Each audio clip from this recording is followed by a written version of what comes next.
Good morning student, मैं राकेश शर्मा, गोमती देवी PG college BA final का जो अपना चैप्टर चल रहा है आज का, जिसका नाम है प्लासी का युद्ध। जैसा कि मैंने आपको पूर्व में बताया था ईस्ट इंडिया कंपनी के बारे में कि ईस्ट इंडिया कंपनी ने धीरे धीरे अपने पांव जमाए और उसने भारत की जो क्षेत्रीय ताकतें थी, या अपन कह सकते हैं कि भारत के जो छोटे छोटे टुकड़े थे, उनके अंदर उसने अपने पांव प्रारंभ कर दिए थे जमाना। अपने व्यापार और वाणिज्य के लक्ष्य से वो धीरे धीरे संपूर्ण भारत में फैल चुकी थी।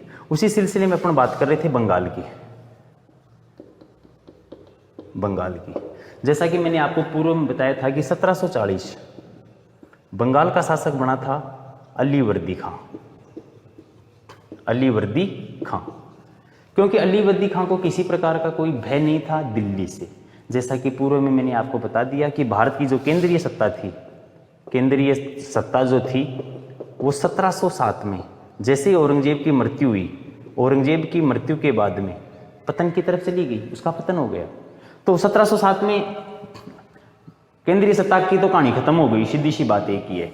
और अब भारत टुकड़ों में डिवाइड है, सब टुकड़े अपने अपने क्षेत्र में लगे हुए हैं। आज का जो अपना चैप्टर है उसका नाम है प्लासी का युद्ध 1757। इस युद्ध के संदर्भ में अपन बात कर रहे हैं, इस युद्ध के संदर्भ में अपन आपको बता रहे हैं। जैसा कि 1740 में अलीवर्दी खां बंगाल का नवाब बन जाता है। अलीवर्दी खां बंगाल का एक स्वतंत्र नवाब था और साहब होनहार था, स्वाभिमानी था। उसमें ये क्षमता थी कि वो बंगाल से पूरे भारत का प्रतिनिधित्व कर सकता था। यह तो दुर्भाग्य है कि वो संपूर्ण भारत में नहीं फैल सका, लेकिन बंगाल तक सीमित रहा, लेकिन बंगाल को एक नंबर पर लाया। जैसा कि मैंने आपको पहले भी बताया था कि बंगाल पर नजर है अंग्रेजों की। अंग्रेजों की नजर क्यों है?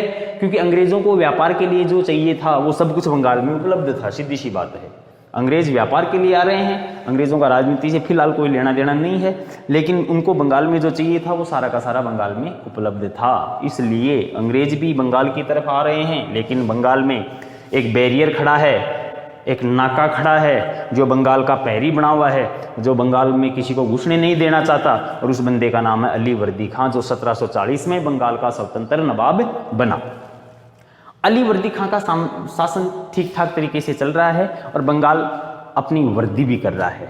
अब साहब धीरे धीरे चलता रहा, मामला चलता रहा। जैसा कि स्वाभाविक है, जिसने जन्म लिया है वो मृत्यु को भी प्राप्त करेगा। अलीवर्दी खां 1756 में इस लोक से परलोक चला जाता है, उसका इंतकाल हो जाता है, उसकी मृत्यु हो जाती है। सीधी सी बात है, नवाब हो चाहे राजा हो, शासक हो, उसके बाद में उसका उत्तराधिकारी जरूर बनता है। बंगाल के नवाब जो अलीवर्दी खां था, उसका उत्तराधिकारी उसका पुत्र बने, लेकिन दुर्भाग्य ये था उसके कोई पुत्र नहीं था। अपन कह सकते हैं अलीवर्दी खां के कोई पुत्र नहीं था। अलीवर्दी खां के 3 पुत्रियां थी, उन्हीं में से एक पुत्री का पुत्र जिसका नाम था सिराजुद्दौला।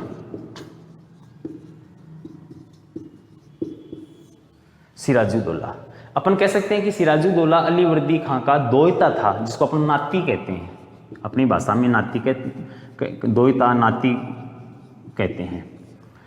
अब नाना की, सिराजुद्दौला का तो अलीवर्दी खां नाना ही लगेगा। नाना की विरासत का मालिक को नाना ने किसको बना दिया? अपने दोयते को, सिराजुद्दौला को।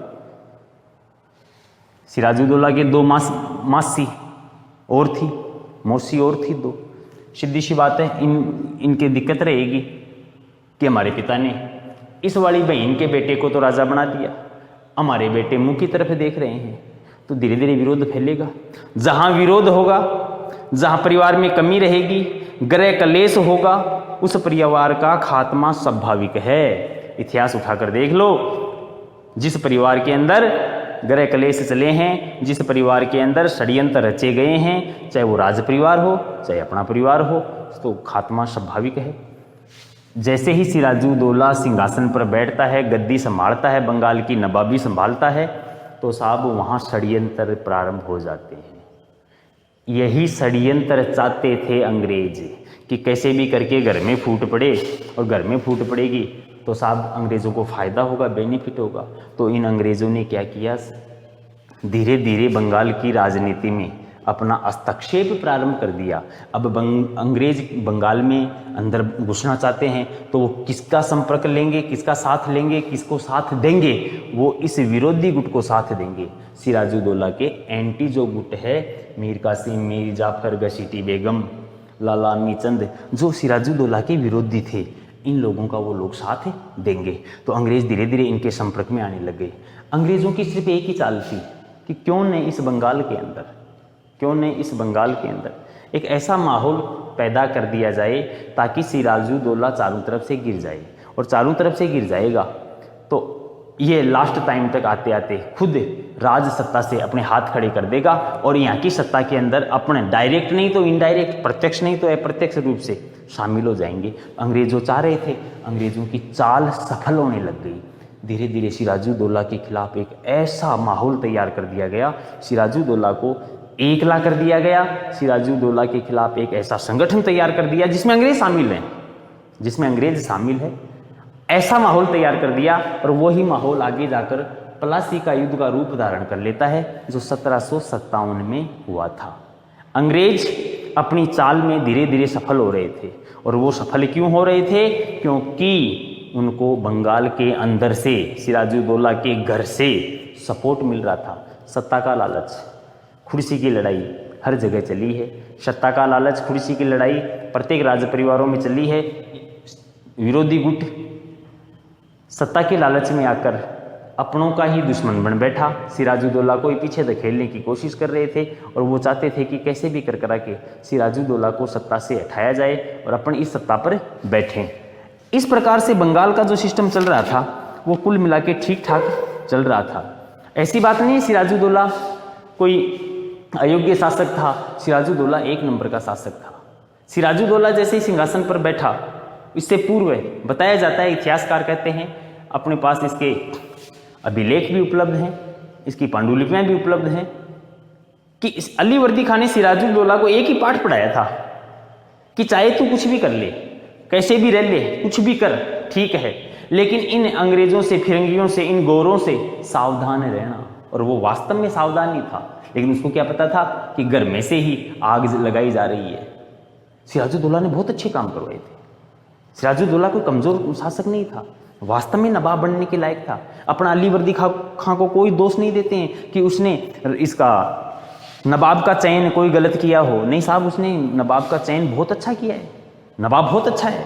अब उससे सिराजुद्दौला जैसे बंगाल का शासक बना, बंगाल तो अपना है, सिराजुद्दौला बंगाल का है, तो सीधी सी बात है अच्छे काम भी करवाने पड़ेंगे, तभी जनता के अंदर एक माहौल पैदा होगा, तभी जनता चाहेगी कि अलीवर्दी खां के बाद में जिसको सत्ता मिली है वो आदमी वास्तव में काम का है, वो जनता के बारे में सोचता है। सिराजुद्दौला ने बहुत काम करवाए हैं।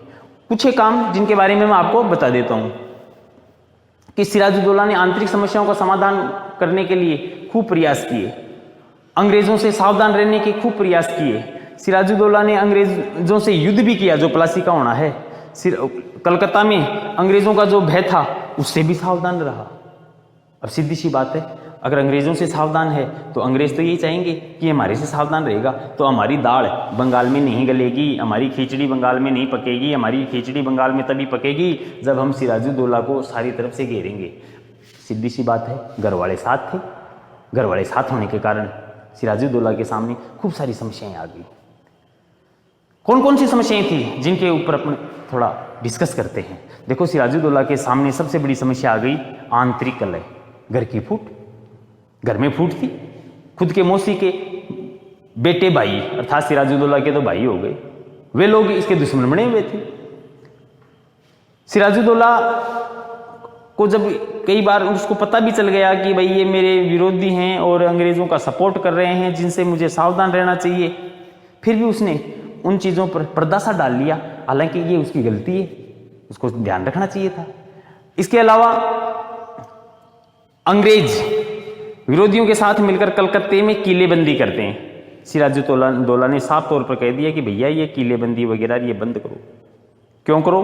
क्योंकि आप किलेबंदी करोगे तो इससे हमारी मौलिकता नष्ट होती है, हमारा राजधर्म नष्ट होता है, हमारी दिक्कत आती है, क्योंकि हम यहाँ के इंचार्ज हैं, हम यहाँ के शासक हैं, हम यहाँ के नवाब हैं, और हम यहाँ के नवाब होने के कारण यहाँ पर जो भी सिस्टम होगा वो हम ही उपलब्ध करवाएंगे। आप कौन होते हो? अंग्रेजों ने क्या किया, छोटी मोटी परमिशन ले ली कि साहब हम यहाँ रहते हैं और हमें थोड़ी सी परमिशन दो।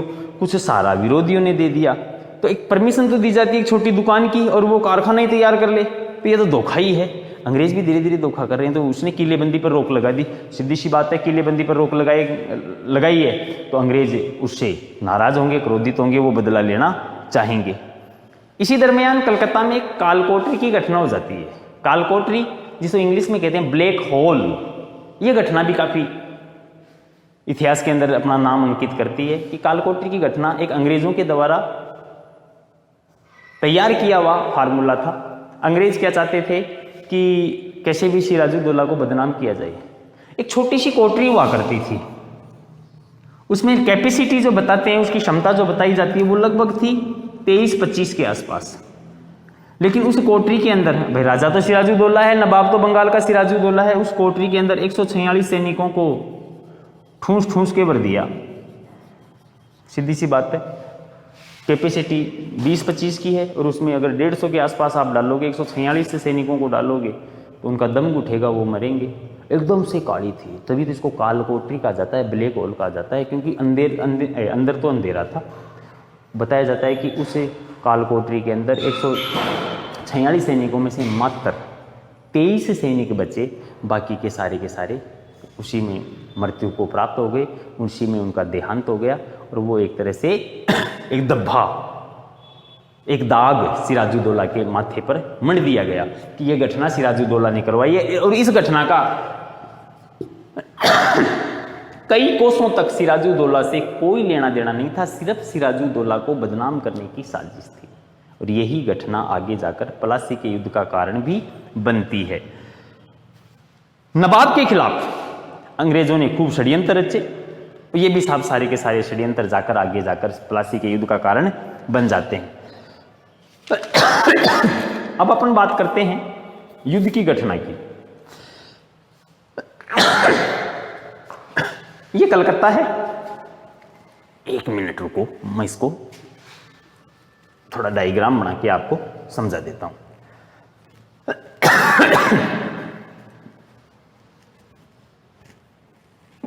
अच्छा, ये आपका कलकत्ता है। कलकत्ता के समीप एक नदी बहती है, जिस नदी का नाम है हुगली नदी।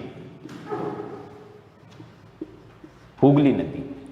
इस हुगली नदी के पास एक छोटा सा गांव है, जिस गांव का नाम है प्लासी। क्या नाम है गांव का? प्लासी। अंग्रेज अब तक एवी हो चुके थे, षड्यंत्रों के बनाकर सिराजुद्दौला को षड्यंत्रों में जकड़ लिया। कालकोटरी की घटना मानो, आंतरिक कलह मानो, ये सारे के सारे अंग्रेजों के खिलाफ, सिराजुद्दौला के खिलाफ थे, अंग्रेजों के पक्ष में रहे।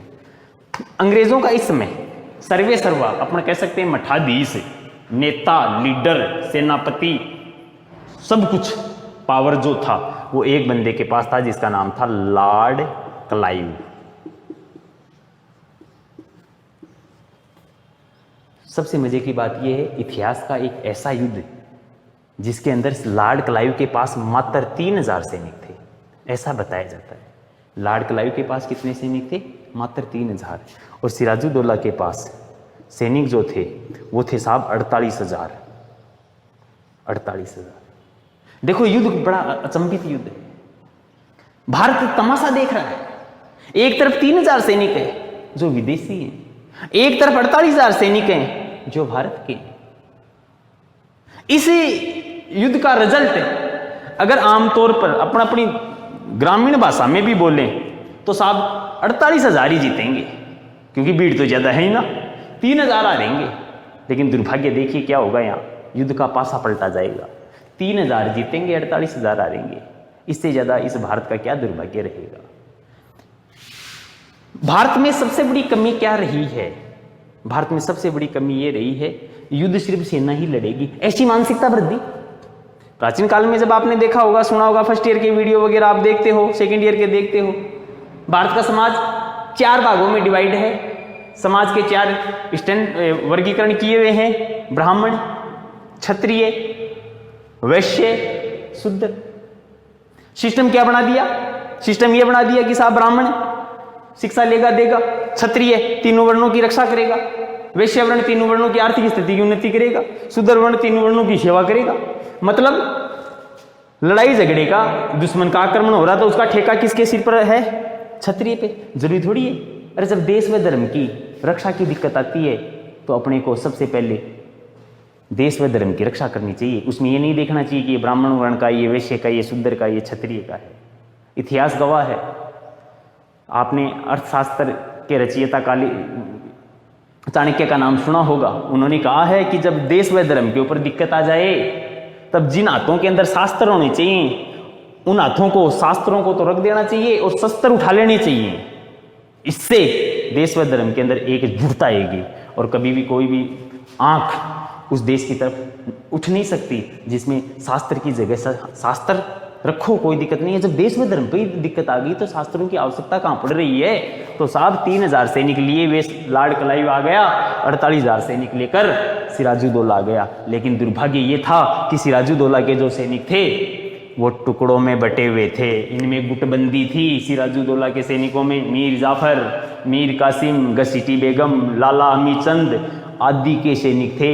तो सभी यही चाह रहे थे कि क्यों ने मौका है, लार्ड क्लाइव आया हुआ है, अपना विरोधी सिराजुद्दौला है, तो अपन सारे के सारे पीछे हाथ कर लेते हैं। सिराजुद्दौला के 5-7 हजार सैनिक होंगे, ये लड़ते रहेंगे, अपना बाकी के सारे के सारे मूक दर्शक बने हुए देखे रहेंगे, ताली बजाएंगे। ऐसे हालातों में तो साहब बंगाल हो चाहे भारत हो चाहे कोई सा भी देश हो, दुर्गति होगी। एक ऐसा इतिहास का युद्ध जिसके अंदर भारतीय लोग तमाशबीन होकर तमाशा देखने के लिए खड़े हो गए और प्लासी के युद्ध के अंदर इस भारत के सिराजुद्दौला की हार हुई। और उस हार का मुख्य कारण क्या हुआ?